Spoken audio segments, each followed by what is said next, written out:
السلام علیکم ورحمۃ اللہ وبرکاتہ۔ آپ حضرات کے خدمت میں پھر سے ایک ویڈیو لے کے حاضر ہوا ہوں۔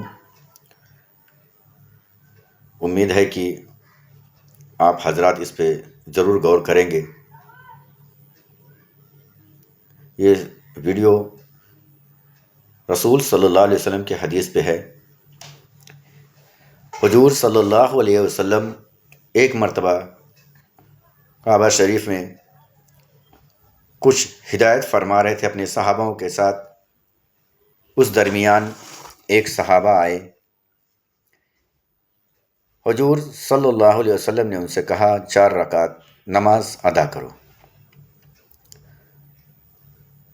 تو انہوں نے ادا کی۔ پھر کہا ادا کرو، صحیح نہیں ہوا۔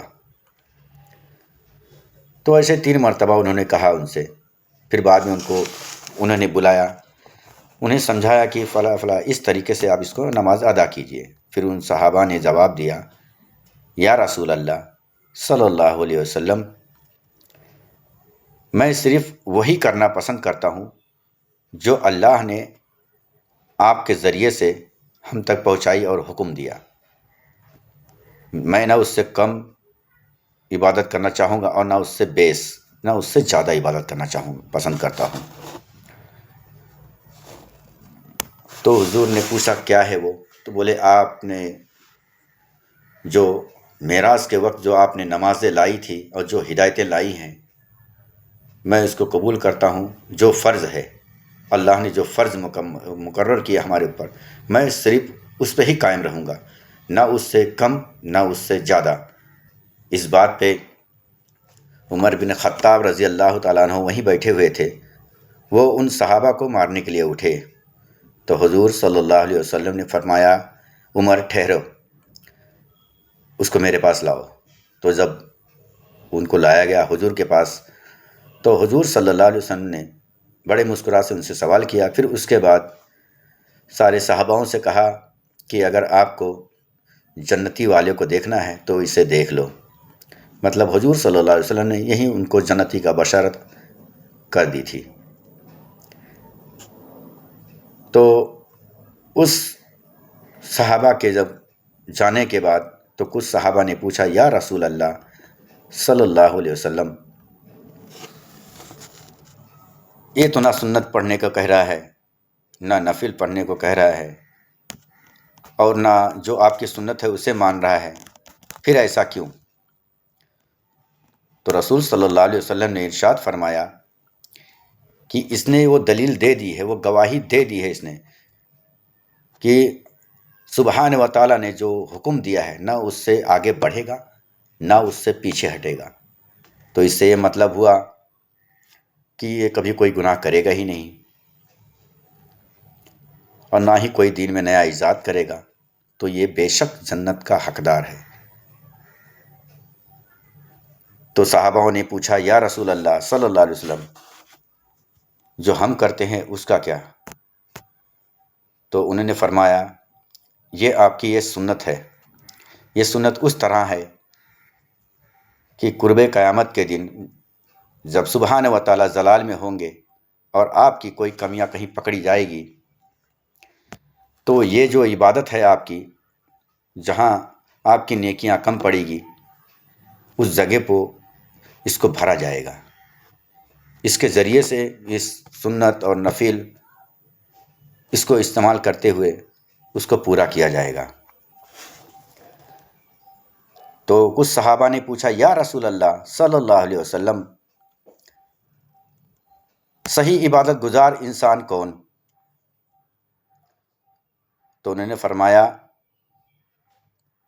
ان اللہ مع صابرین، جس نے صبر کیا اور تقوی استعمال کی۔ پھر پوچھا صحابہ نے، یا رسول اللہ صلی اللہ علیہ وسلم، سب سے افضل انسان وہ کون ہے جس کو اللہ سبحانہ و تعالیٰ پسند کرتے ہیں، اس سے راضی اور خوش رہتے ہیں؟ تو حضور صلی اللہ علیہ وسلم نے فرمایا، اللہ جب کسی سے خوش ہوتے ہیں تو انہیں ایک بیٹی عطا کرتے ہیں۔ پھر سوال کیا، یا رسول اللہ، پھر اس کے بعد کیا کرتے ہیں؟ پھر رسول نے کہا، پھر ایک بیٹی عطا کرتے ہیں۔ پھر اسی طرح سے سوال کیے، اس کے بعد کیا کرتے ہیں؟ پھر رسول اللہ صلی اللہ علیہ وسلم نے ارشاد فرمایا، پھر ایک بیٹی عطا کرتے ہیں۔ یا رسول اللہ پھر اس کے بعد کیا کرتے ہیں؟ پھر حضور صلی اللہ علیہ وسلم کائنات و انبیاء وہ فرماتے ہیں پھر ایک بیٹا عطا کرتے ہیں۔ اس سے یہ ثابت ہوا کہ بیٹوں سے زیادہ افضل اللہ کی نظر میں بیٹیاں ہیں۔ تو آپ ہی لوگ سوچئے کہ جو اللہ کی نظر میں اتنی افضل ہے وہ بیٹی، اور جس کو دنیا کی تعلیم دینے کے لیے ہم اسے اسکولوں میں بھیجتے ہیں، اسکول کا جو گائیڈ لائن ہوتا ہے اسے فالو کرتے ہیں ہم۔ اگر ہم اسے فالو نہیں کریں گے تو اسکول میں کالج میں اس کا ایڈمیشن نہیں ہوگا۔ مثال کے طور پہ اس کا لباس اگر اسکرٹ میں نہ ہو ان کے مطابق تو اسے اسکول یا کالج میں نہیں داخلہ نہیں ملے گا، اسے نکال دیا جائے گا۔ تو کچھ لوگ اس کو فالو کرتے ہیں کہ میری بیٹی کو یہ تعلیم نہیں ملے گا، اور اس میں لگے رہتے ہیں، حالانکہ وہ دنیاوی تعلیم ہے۔ اور جو آخرت کی تعلیم ہے جو سب سے افضل ہے، اس میں جسم کو ڈھکنے پردہ کرنے کا حکم ہے۔ اس میں کوئی کسی قسم کا کوئی شرط نہیں ہے، بس اتنا ہے کہ لباس کو پورا ڈھکیں، ایمان پہ قائم رہیں۔ یہ ہمارا اسلام، ہمارا دین کہتا ہے، جو پوری طرح سے چھوٹ دیتا ہے ہمیں، لیکن ہم اسے فالو نہیں کرتے۔ اللہ کی نظر میں سب سے افضل جو بیٹی ہے، اس بیٹی کے بارے میں ہمارے خیالات کچھ ایسے بن گئے ہیں آج کے ماحول میں کہ اگر ہم اسے 12ویں تک نہیں پڑھائیں گے تو نیک لڑکا نہیں ملے گا، شادی نہیں ہوگی، وغیرہ وغیرہ۔ ان سب چیزوں سے بچنے کے لیے اسے اس دنیاوی تعلیم جو شرک اور بدعت کی طرف لے کے جاتا ہے، جو ہماری آج کے آنے والے جو بہویں بیٹیاں ہیں اس کو وہ تعلیم دلاتے ہیں آپ لوگ۔ کل قرب قیامت میں جب اس کا حساب ہوگا کہ میں نے آپ کو سب سے افضل سب سے بہترین چیز آپ کو عطا فرمائی، آپ کو بیٹی دی میں نے، اس کا تم نے کیا کیا؟ کون سی تعلیم آپ لوگوں نے دی؟ تو کیا آپ لوگوں کے پاس اس کا دلیل ہوگا اس دن؟ سبحانہ و تعالی حشر و محشر میں فرمائے گا، میرے فرمان ماننے سے تجھے کس نے روکا؟ کون سی ایسی ضرورت تھی جو مجھ سے بھی افضل تھی؟ تو کیا آپ مومن بھائی اس کا حساب دے پاؤ گے؟ غور کرو ایک بار۔ رسول صلی اللہ علیہ وسلم نے اپنے صحاباؤں سے اپنے حدیث میں جو فرمان دیا ہے بہت سخت ہے کہ میرے آنے والے امت میں کچھ ایسے لوگ ہوں گے جو لباس تو پہنے ہوں گے لیکن ننگے نظر آ رہے ہوں گے۔ تو حضور صلی اللہ علیہ وسلم سے سوال ہوا، اے اللہ کے رسول صلی اللہ علیہ وسلم، کپڑے پہنے ہوں گے پھر بھی کیسے ننگے ہوں گے؟ تو انہوں نے فرمایا لباس بہت ہلکے ہوں گے، سر پہ دوپٹہ نہیں ہوگا، اور اگر ہوگا بھی تو جالی دار ہوگا۔ جن کو پورا پردہ کرنے کا حکم دیا گیا ہے دنیاوی تعلیم حاصل کرنے کے لیے، دنیا میں ان کی خواہش پورا کرنے کے لیے اپنے من مطابق اپنے حساب سے کپڑے بنوائیں سلوائیں گے اور اس کو پہنیں گے، حالانکہ وہ پہنے ہوئے بھی کپڑے ننگے ہوئے نظر آئیں گے، جس سے پورا لباس بھی نہیں ہوگا، یا لباس ہوگا بھی تو اتنا ٹائٹ چست ہوگا کہ سارے بدن کی بناوٹ نظر آئے گی۔ تو یہی وہ ہوں گے جو اصل جنت کے جہنم کے حقدار ہوں گے۔ اور جن لوگوں نے اس کو یہ تعلیم دی وہ بھی اسی کے ہی حقدار ہوں گے۔